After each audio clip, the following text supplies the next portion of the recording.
Hello student, class 6 का maths का question paper है आपके एनुअल एग्ज़ाम के लिए 26 सेशन का।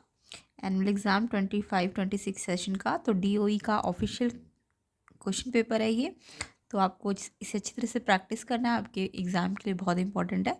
तो 6 मैथ्स का एनुअल एग्ज़ाम के लिए आप ये प्रिपरेशन करेंगे। तो चलिए स्टार्ट करते हैं। इसका सोल्यूशन आपके एग्ज़ाम के लिए इंपॉर्टेंट है, इसलिए इसको अच्छी तरह से आपको प्रैक्टिस करना है एंड प्लेलिस्ट को भी प्रैक्टिस कर लेना, लिंक डिस्क्रिप्शन में है। तो सेक्शन ए पे आते हैं। सेक्शन ए है आपका फर्स्ट क्वेश्चन के 12 पार्ट्स हैं, मल्टीपल चॉइस क्वेश्चन। तो फर्स्ट है the next term of the sequence 1 2 4 8 16। तो इसका नेक्स्ट टर्म क्या होगा?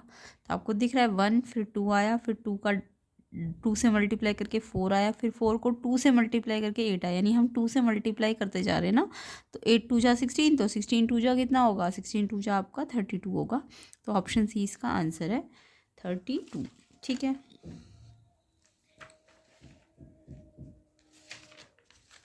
तो आंसर क्या होगा इसका?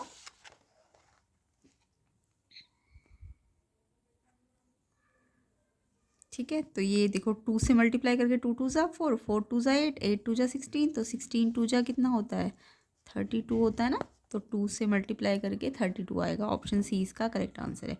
नेक्स्ट क्वेश्चन पे आते हैं। नेक्स्ट क्वेश्चन है आपका the number of and points in a line segment. एक लाइन सेगमेंट में कितने एंड पॉइंट्स होते हैं? तो लाइन सेगमेंट पढ़ा होगा आपने डेफिनेशन। लाइन सेगमेंट क्या होता है? लाइन सेगमेंट एक डेफिनेट लेंथ होती है जिसके 2 एंड पॉइंट्स होते हैं। देखो एक एंड पॉइंट यहाँ होता है, एक यहाँ, तो 2 एंड पॉइंट्स होते हैं किसी भी लाइन सेगमेंट में। तो आंसर क्या है? 2। ऑप्शन सी इसका आंसर है। नेक्स्ट देखेंगे third, the number whose digits add up to 14 is.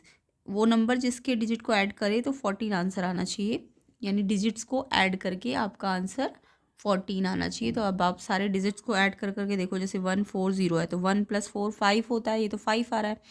2 + 3 5, 5 4 9, इनका सम 9 आ रहा है। 4 + 5 9, 9 और 6 कितना होता है? 15 आ रहा है इसका सम। 9 5 0 को सम करो, 9 + 5 + 0, तो 9 और 5 कितना होता है? 14। तो 9 5 0 को जब हम प्लस कर रहे हैं तो 9 5 0 को प्लस करने पे हमारा क्या आ रहा है? देखो 9 और 5 14, और 0 प्लस करोगे तो 14 ही आएगा। तो इसका आंसर 14 आ रहा है ना, इसको ऐड करके। तो ये आपका आंसर होगा ऑप्शन डी। ठीक है, नेक्स्ट क्वेश्चन देखेंगे। नेक्स्ट क्वेश्चन है आपका इन द सेंटेंस है आपका the quick brown fox jumps right over the little lazy dog, the number of time letter E appear. तो इस सेंटेंस में जो आपको बोल्ड लेटर्स में दिया हुआ है, डार्क लेटर्स में, तो आपको ई लेटर पूछा है कितनी बार आया है। तो देखो द में ई एक बार आ रहा है, क्विक में कोई ई नहीं है, ब्राउन में भी ई नहीं है, फॉक्स में भी ई नहीं है, जम्प्स में भी ई नहीं है, राइट में भी कोई ई नहीं है, ओवर में ई एक बार और आया। तो 1 2 3, और लिटिल में भी एक बार आया 4, और नहीं आया। तो 4 टाइम्स आ रहा है लेटर ई कितनी बार आ रहा है? 4 टाइम्स। सी ऑप्शन इसका आंसर है। Next question the prime number which is divisible by 5। तो ध्यान से देखो, 5 से डिविजिबल तो होगा बट प्राइम नंबर होना चाहिए। तो प्राइम नंबर आपको पता है ना कौन कौन से होते हैं? प्राइम नंबर आपके 2 होता है, 3 होता है जो अपने ही टेबल पे आएंगे, 5 प्राइम नंबर है, उसके बाद 7 प्राइम नंबर है, उसके बाद 9 प्राइम नंबर नहीं होता क्योंकि वो तो 3 के टेबल में आता है, उसके बाद 11 एक प्राइम नंबर है, 13 एक प्राइम नंबर है, 15 प्राइम नंबर नहीं है क्योंकि वो 5 के टेबल में आता है। तो यहाँ पे आपको 5 से डिविजिबल तो ठीक है, बट वो साथ साथ प्राइम नंबर भी होना चाहिए। तो 35 तो 5 से डिविजिबल है बट प्राइम नंबर तो नहीं है क्योंकि वो 5 से ऑलरेडी डिविजिबल है, यानी कि वो प्राइम नंबर नहीं है। 25 भी 5 से डिविजिबल है बट वो 25 है, तो 5 के टेबल में भी तो आ रहा है, अपने टेबल में भी आ रहा है, 25 के टेबल में भी आ रहा है और 5 में भी आ रहा है। 15 भी ऐसे ही है, 5 के टेबल में भी आ रहा है और अपने टेबल में भी आ रहा है। तो 5 जो है एक प्राइम नंबर है और वो 5 से डिविजिबल भी है। तो आंसर क्या होगा? 5, ऑप्शन सी। तो 5 से डिविजिबल तो 5 ही होता है ना, और वो एक प्राइम नंबर भी है। तो आंसर क्या होगा? Option C. ठीक है, नेक्स्ट क्वेश्चन देखो द मिक्स फ्रैक्शन फॉर 47/9। 47/9 को मिक्स फ्रैक्शन में बदलना है। तो आई होप ये तो सबको आता होगा। 47/9, 47/9। तो या तो आप एक एक करके सारे ऑप्शन देख लो, जिनका मल्टीप्लाई करेंगे ना, 5 9 जब 45 और 4 ऐड करूँगी तो 47 थोड़ा ना आएगा। तो कैसे देखना है? जैसे ये वाला है 5 × 9 एंड +2 करोगे, 5 × 9 +2, तो ऊपर 47 आ रहा है ना। तो यानी ये ऑप्शन बी इसका करेक्ट आंसर है। या तो आप ऑप्शन से मैच कर लो, नहीं तो 47/9 को मिक्स फ्रैक्शन में कैसे बदलते हैं ये तो आपको आता ही होगा करना। 47/9 को अगर मिक्स फ्रैक्शन में बदलना है तो 47 को 9 से डिवाइड कर लो, नाइन में 47 से छोटा कितना आता है 45, 5 पे, और फिर माइनस किया तो रिमाइंडर 2 आया। और फिर ये जो क्वोशंट होता है ये बीच में लिखते हैं, रिमाइंडर को ऊपर लिखते हैं, और ये जो जिससे डिवाइड करते हैं वो होता है। तो ये 5 2/9 इसका मिक्स फ्रैक्शन है। तो आई होप मिक्स फ्रैक्शन तो सबको ही बदलना आता होगा, या फिर आप एक एक करके ऑप्शन में देख लो, मल्टीप्लाई एंड ऊपर वाला प्लस, तो 47 ऊपर किस में आ रहा है, तो ये आपका ऑप्शन बी में आ रहा है। तो ये इसका करेक्ट आंसर है। नेक्स्ट क्वेश्चन पे आते हैं। नेक्स्ट क्वेश्चन है आपका the area of rectangular garden 50 metre long है और इज 1000 स्क्वायर मीटर। देखो एरिया 50 मीटर नहीं है, एरिया इज के बाद जो लिखा है वो एरिया है। और याद भी रखा करो, एरिया स्क्वायर मीटर में होता है तो यूनिट भी पहचान लिया करो। एरिया स्क्वायर मीटर में होता है तो एरिया तो 1000 है, और लॉन्ग का मतलब 50 मीटर उसकी लेंथ है, और आपको ब्रेथ निकालनी है या विड्थ निकालनी है। तो रेक्टेंगुलर का एरिया दिया है, लेंथ दी है, ब्रेथ आपको निकालनी है। तो सिंपल सा क्वेश्चन है।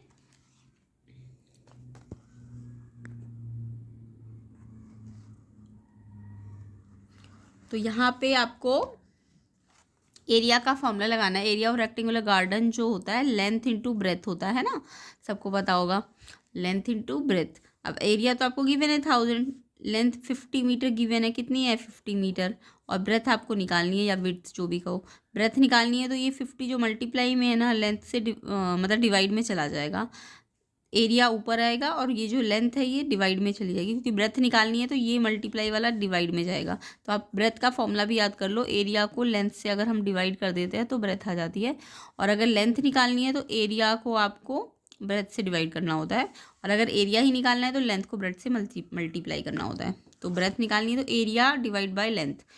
तो ये 0 से एक 0 कैंसिल हो गया। अब 5 से 100 को डिवाइड करो या कैंसिल करो, 5 1 ज़ा 5, 100 कब आएगा 5 2 जा 10 आएगा, और एक 0 एक्स्ट्रा है तो 0 लगेगा। तो ब्रेथ आपकी 20 मीटर आ जाएगी। ठीक है, सिंपल सा आंसर है इसका। तो 20 मीटर ऑप्शन ए आंसर है। नेक्स्ट क्वेश्चन पे आते हैं। नेक्स्ट क्वेश्चन है द प्राइम फैक्टराइजेशन ऑफ 84। 84 की आपको प्राइम फैक्टराइजेशन करनी है। तो प्राइम फैक्टराइजेशन भी आई होप सबको करने आते होंगे। 84 के प्राइम फैक्टर्स कर दीजिए।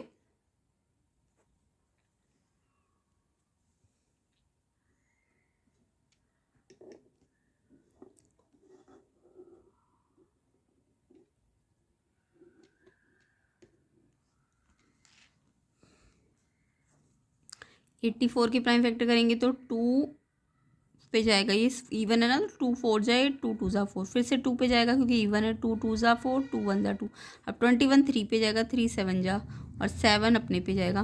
तो 2 into 2 into 3 into 7, 2 into 2 into 3 into 7, ये ऑप्शन ए में है। 2 2 जा 4, 3 जा 12, 12 7 जा 84। तो ऑप्शन ए 84 के प्राइम फैक्टर है। ओके, तो इस तरीके से हमें ये प्राइम फैक्टर्स करने होते हैं। तो इसका आंसर आपका ऑप्शन ए हो जाएगा। नेक्स्ट क्वेश्चन पे आते हैं।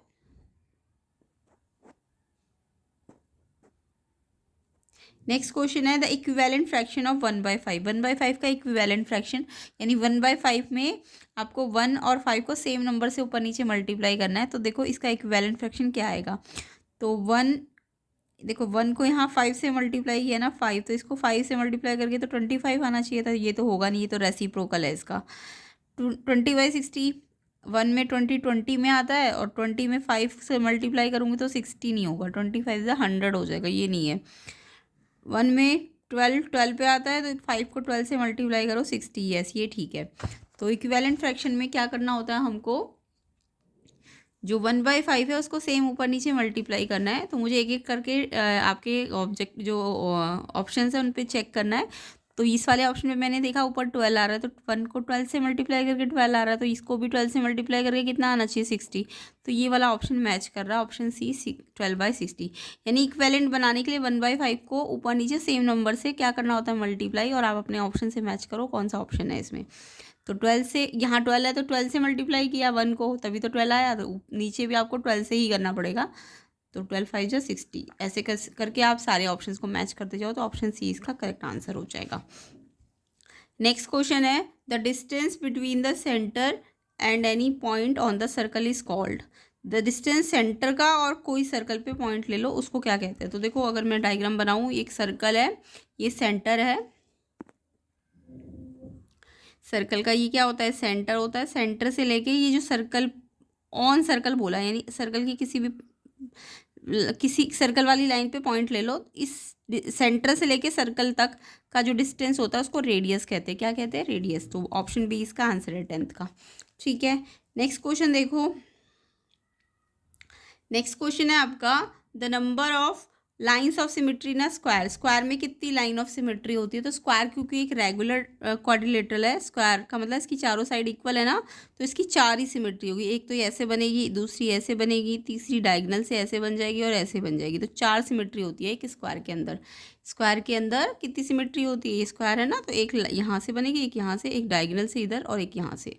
तो इसके अंदर 4 सिमेट्री होगी। ऑप्शन डी इसका आंसर है। नेक्स्ट क्वेश्चन देखो। Lakshmi has credits 30, 40, 50। लक्ष्मी ने कितना क्रेडिट किया है? 30, 40 एंड 50 एंड डेबिट किया है 40, 50 एंड 60। क्रेडिट का मतलब उसने जमा किया है या डिपॉजिट किया है इतना, और डेबिट का मतलब उसने विदड्रॉ किया है। डेबिट मतलब विदड्रॉ करना। 40, 50 एंड 60 सेविंग अकाउंट से। बैंक अकाउंट बैलेंस अब कितना है? तो जब क्रेडिट कर रहे हैं तो प्लस में आंसर आएगा, यानी क्रेडिट उसने 30, क्रेडिट किस किस कौन कौन से अमाउंट को किया है उसने? 30, 40, 50 को, है ना। तो क्रेडिट किया तो प्लस करो पहले, तो टोटल क्रेडिट कितना किया है? 30, 40, 70, 70, 50 कितना होता है? 120 एंड क्रेडिट है तो प्लस में आएगा। टोटल डेबिट भी करो 40, 50 एंड 60, प्लस करो 90 और 60 150, बट डेबिट है तो माइनस में आएगा। ओके, इसके बाद बैंक अकाउंट बैलेंस निकालना है आपको। तो क्रेडिट प्लस 120 है एंड डेबिट आपका माइनस 150 है। तो प्लस माइनस क्या करते हैं? माइनस करते हैं ना। रूल पता है ना आपको, प्लस माइनस क्या करना चाहिए? माइनस करना चाहिए, बट साइन जो है वो बड़े नंबर का लगाना चाहिए जो ग्रेटर होता है। तो इसमें से जो नंबर बड़ा है ये है बड़ा नंबर, तो माइनस का साइन लगेगा। पहले प्लस माइनस माइनस करो 30 आया और फिर साइन इस नंबर बड़े नंबर का लगेगा माइनस में। तो माइनस का मतलब क्रेडिट होता है। तो 30 रुपीज़ उसने क्रेडिट की है, तो क्रेडिट ₹30। ऑप्शन ए इसका आंसर है। ठीक है, 30 रुपीज़ माइनस में आए ना, तो इसलिए क्रेडिट हुए हैं। तो इसका आंसर आपका ए ऑप्शन हो जाएगा। सेक्शन बी पे आते हैं। सेक्शन बी है आपका क्वेश्चन 2 to 7, 2 मार्क्स ईच। तो यहाँ पे find the prime factorisation of 196। 196 के प्राइम फैक्टराइजेशन करने हैं। प्राइम फैक्टराइजेशन आई होप सबको करने आते होंगे। तो 196 देखो ईवन नंबर है ना, लास्ट में क्या है 196 में? 6 है ना ईवन नंबर। तो जब भी ईवन नंबर होगा 2 से डिवाइड हो जाएगा। 2 में 1 तो आता नहीं, 19 भी नहीं आता, 19 से छोटा 18 9 पे आता है। तो 18 आया तो 1 यहाँ पे फॉरवर्ड हो जाएगा, 16 8 पे आता है 2 के टेबल में। फिर 2 में 9 नहीं आता, 8 आता है 4 पे। अब 2 4 जा 8, एक फिर यहाँ चला जाएगा, तो 18 कब आएगा? 9 में। 7 49 7 के टेबल में आता है, 7 7 जा और 7 1 जा। तो इसके प्राइम फैक्टराइजेशन में आ गया 2 × 2 × 7 × 7, ये सारे इसके प्राइम फैक्टराइजेशन है। ठीक है, तो इस तरीके से हमें करना है। नेक्स्ट है all 3 digit palindromes made from digit 1 to 4 when the repetition of digit is allowed. तो 1 to 4 ये जो 3 डिजिट है, इससे आपको पैलिंड्रोम्स बनाने हैं। 3 डिजिट वाला क्वेश्चन समझ आ गया ना, कि मतलब 3 डिजिट वाला पैलिंड्रोम बनाना है 1 to 4 का यूज़ करके, और रिपीटेशन अलाउड है आपको। तो पैलिंड्रोम का मतलब क्या होता है? ये एक ऐसा नंबर होता है जो सेम होता है फॉरवर्ड से भी और बैकवर्ड से भी, यानी कि हम चाहे उसे आगे से पढ़े चाहे बाद पीछे से पढ़े, वो सेम मतलब वो सेम रिपीट होगा। लाइक अगर मेरे को ये 3 नंबर से बनाने हैं पैलिंड्रोम्स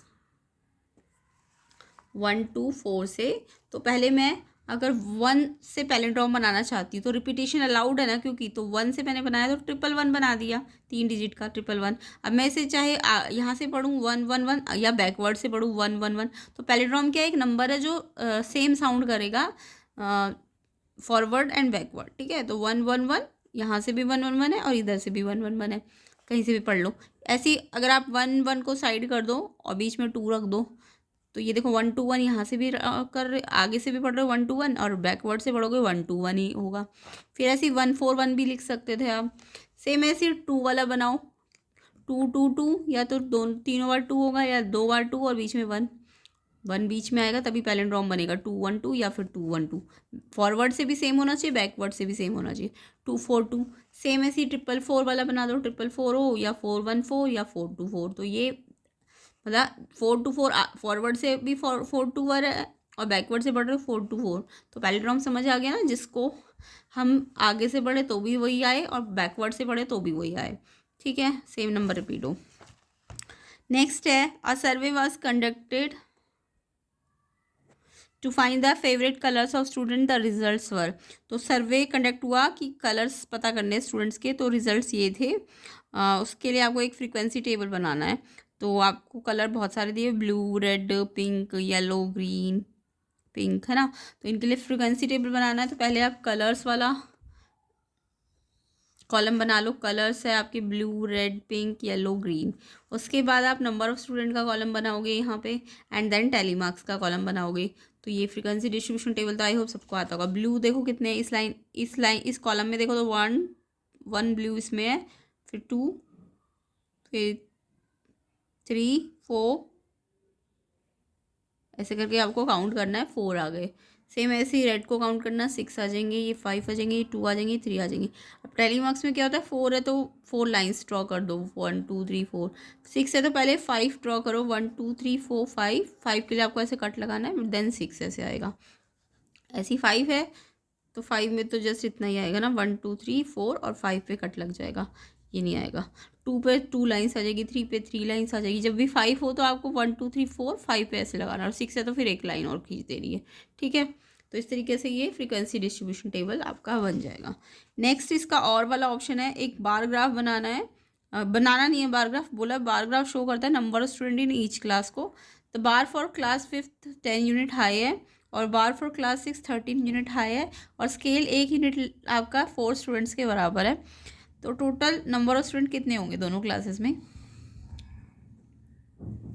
तो क्वेश्चन आई होप समझ आ गया ना। बार ग्राफ में नंबर ऑफ स्टूडेंट दिए होते हैं, आपको बोला है क्लास 5th का जो बार है वो 10 यूनिट लंबा है हाइट उसकी, एंड जो क्लास 6 का बार बनाना है वो 13 यूनिट हाई बनाना है। मेरे को मतलब नंबर ऑफ स्टूडेंट नहीं दिए, मुझे उसकी लेंथ दी है बार की 13 यूनिट एंड 10 यूनिट, और मुझे बोला है 1 यूनिट लेंथ 4 स्टूडेंट के बराबर है। तो टोटल कितने स्टूडेंट होंगे दोनों क्लासेस में। तो आपको यहाँ बार ग्राफ बनाने की ज़रूरत नहीं है, बस आपको स्टूडेंट के नंबर जानने हैं। तो देखो 5th क्लास में 10 यूनिट हाई था बार का जो हाइट थी, और 1 यूनिट 4 स्टूडेंट के बराबर है, तो 4 10 40 स्टूडेंट है, यानी क्लास 5th में। सेम ऐसे ही आप क्लास 6 के लिए निकालोगे।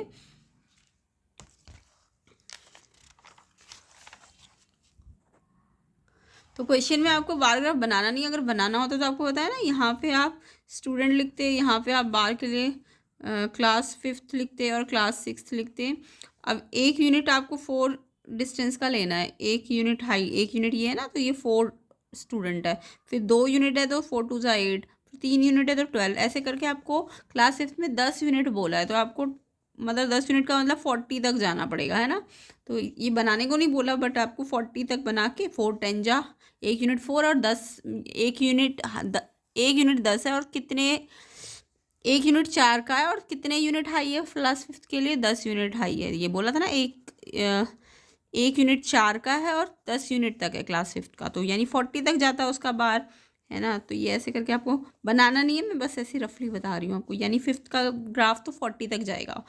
और 6th में 13 है तो 13 और 1 यूनिट 4 का है, तो स्टूडेंट कितने हो गए, 13 4 जा 52, तो 52 तो और भी हाई चला जाएगा, यानी ये बहुत ही लंबा चला जाएगा, है ना। तो आपको ड्रॉ नहीं करना, जस्ट आपको स्टूडेंट पूछे। तो 4 और 10 यूनिट हाई है तो 4 10 जा 40, 13 यूनिट हाई है तो 4 13 जा 52। अब दोनों का टोटल स्टूडेंट निकाल लो, 2 5 5 9 92 स्टूडेंट है दोनों क्लासेस में। क्लियर। नेक्स्ट क्वेश्चन देखो। नेक्स्ट क्वेश्चन है आपका, triangle has 1 right angle and another angle 40 degree, find the third angle. तो ये तो बहुत ही सिंपल है, राइट एंगल यानी 90 डिग्री का है और अनदर एंगल 40 का है, थर्ड आपको निकालना है। तो जब भी राइट बोले ना, यानी एक एंगल आपको 90 का ड्रॉ करना होता है।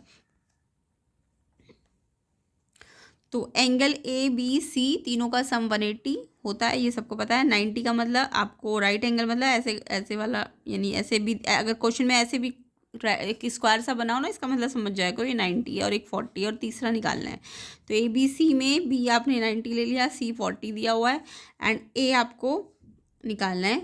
राइट का मतलब समझ गया 90 डिग्री होता है, तो राइट का मतलब एक 90 दिया है, एक 40 दिया है, एंड ए आप निकाल लो। एंगल ए निकालना है तो इन दोनों को पहले प्लस कर लो, 90 40 130, फिर 130 को 180 में से उधर ले जाओगे तो माइनस हो जाएगा 180 में से, तो 50 डिग्री आंसर आ जाएगा, जो भी थर्ड एंगल निकालना है, ठीक है। तो ऐसे करके आपको ये करना था। नेक्स्ट देखो, नेक्स्ट है आपका आपको ऑब्जर्व करना है पैटर्न को and then fill in the blanks है। तो देखो पहले 1 एक ही डिजिट था तो 1 ही आंसर आया, फिर आपको 1 2 तक गए और फिर वापस बैकवर्ड कर दिया 1 1 2, फिर बैक काउंटिंग 1 और ये आया 4, फिर 1 2 3 तक किया, फिर बैक काउंटिंग कर दी 2 1 तो 9 आ गया। अब ये देखो अगर ये 1 2 3 तक गया तो नेक्स्ट वाला 1 2 3 4 तक जाएगा ना, तो ये 1 2 3 4 यानी दोनों कॉलम में 3 और 4 भरेंगे, 4 के बाद ये बैकवर्ड होगा 3 में, 3 2 1, तो ऐसे करके इसे कंप्लीट करना है। तो 1 2 3 4 तक जाएगा मैक्सिमम, तो 3 4 कॉलम में आ जाएगा एंड फिर बैकवर्ड जाओगे तो 3 आएगा।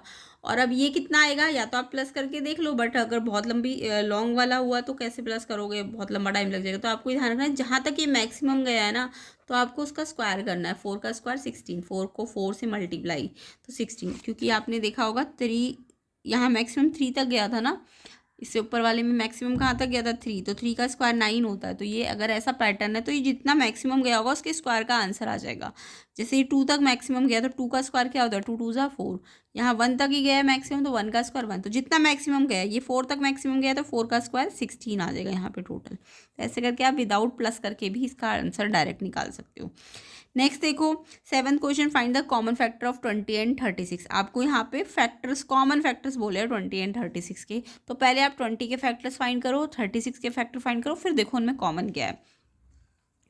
तो इसके लिए आपको ये वाला तरीका तो होता है जब आपको HCF निकालना होता है, बट यहाँ पे HCF नहीं निकालना, ये वाला मेथड नहीं करना, आपको फैक्टर्स वाला मेथड करना है। तो आपको फैक्टर पता होने चाहिए अलग अलग के।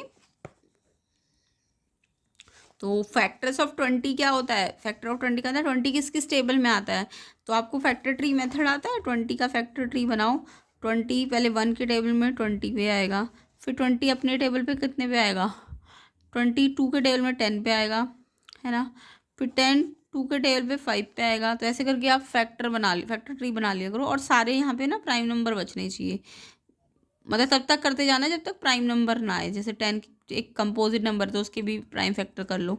अब देखो ये 1 भी है इसका इसका फैक्टर 20 का, 2 भी है इसका फैक्टर, 5 भी है इसका फैक्टर, 10 भी है और 20 भी है। तो इस तरीके से आप सारे फैक्टर्स मालूम कर लोगे कि ये किस किस टेबल पे आता है। तो 1 भी होता है, 2 भी होता है, 4 के टेबल में भी 20 आता है, 4 5 10 20। या तो अगर आपको ऐसे नहीं समझ आ रहा तो आप ऐसे भी कर सकते हो। 20 एक तो 1 के टेबल में 20 पे आएगा, फिर 2 के टेबल पे 10 पे आएगा, फिर 4 के टेबल पे 5 पे आएगा, फिर 5 के टेबल पे 4 पे आएगा। तो 4 के टेबल पे 5 पे आ रहा है, फिर 5 के टेबल पे 4 पे आ रहा है, तो ये रिपीट ऐसे यू शेप बन गई ना, यानी 4 अब 5 में ये 4 में ही आ रहा है। तो यानी अब आपको बाकी निकालने की जरूरत नहीं है, ऐसे यू करके इसके सारे फैक्टर मिल गए, 1 2 4 5 10 20। ठीक है, तो इस तरीके से मेरे को इसके सारे फैक्टर मिल गए। सेम ऐसे 36 के फैक्टर निकाल लो। 36 1 के टेबल में 36 पे आता है, फिर 2 के टेबल में ये 18 टाइम्स पे आएगा, फिर 3 के टेबल में ये 12 टाइम्स पे आएगा, फिर 4 में ये 4 9 ज़ा, फिर ये 4 के बाद आता है 6 के टेबल में 6 6 ज़ा। अब ये देखो 6 के बाद 9 के टेबल में आएगा और 9 यहाँ आ चुका है, तो अब यू शेप से सारे फैक्टर मिल गए, 1 2 3 4 6 9 12 18 36। ऐसे करके आपको सारे फैक्टर मिल जाएंगे। तो आपने सारे फैक्टर यहाँ लिख लेने हैं एंड देन कॉमन फैक्टर पूछा है तो सब तीनों में जो दोनों में जो कॉमन है, 1 दोनों में फैक्टर कॉमन है, 2 फैक्टर भी दोनों में आ रहा है एंड 4 फैक्टर भी दोनों में ही आ रहा है। उसके बाद तो डिफरेंट आ रहे हैं, तो यानी 1 2 4 जो है कॉमन फैक्टर है 20 एंड 36 के। तो इस तरीके से ये क्वेश्चन करना था। आई होप सबको ये क्वेश्चन समझ आ गए होंगे। तो ऐसे ही कंसेप्ट एंड डिटेल सॉल्यूशंस के लिए आप प्लेलिस्ट को भी चेक कर लेना। प्लेलिस्ट के अंदर PYQ सॉल्व्ड है, जो कि आपके फाइनल एग्ज़ाम की लिए बहुत इंपॉर्टेंट है, एनुअल एग्ज़ाम के लिए। तो प्लेलिस्ट को ज़रूर चेक करना। इसका सेक्शन C D और E हम कंप्लीट करेंगे इसके नेक्स्ट पार्ट की वीडियो में, जिसके लिए आपको वीडियो को ज़्यादा से ज़्यादा शेयर करना है, ज़्यादा से ज़्यादा लाइक करना है। 1000 लाइक जल्दी जल्दी कर दो ताकि इसका सेक्शन C D E आपको नेक्स्ट पार्ट में जल्दी ही मिल जाए। तो उसका लिंक भी मैं डिस्क्रिप्शन में डाल दूँगी एंड प्लेलिस्ट का लिंक भी मैं डिस्क्रिप्शन में डाल दूँगी। ये बहुत इंपॉर्टेंट है आपके फाइनल एग्ज़ाम के लिए, तो इसलिए इसे अच्छी तरह से प्रैक्टिस करना है एंड साथ ही साथ प्लेलिस्ट के अंदर 4 to 5 क्वेश्चन पेपर्स को भी प्रैक्टिस कर लेना ताकि आपको अच्छी तरह से प्रैक्टिस हो सके। ठीक है, ये सारे क्वेश्चंस के आंसर हम इसके नेक्स्ट पार्ट वाली वीडियो में कर लेंगे। और वीडियो को लाइक कर दो, शेयर कर दो एंड चैनल में नए हो तो चैनल को सब्सक्राइब भी कर देना। तो ये कंप्लीट सोल्यूशन आपको इसके नेक्स्ट पार्ट की वीडियो में मिल जाएगा, केस बेस्ड स्टडी क्वेश्चंस का भी। तो प्लेलिस्ट को भी ज़रूर चेक कर लेना, लिंक डिस्क्रिप्शन में है।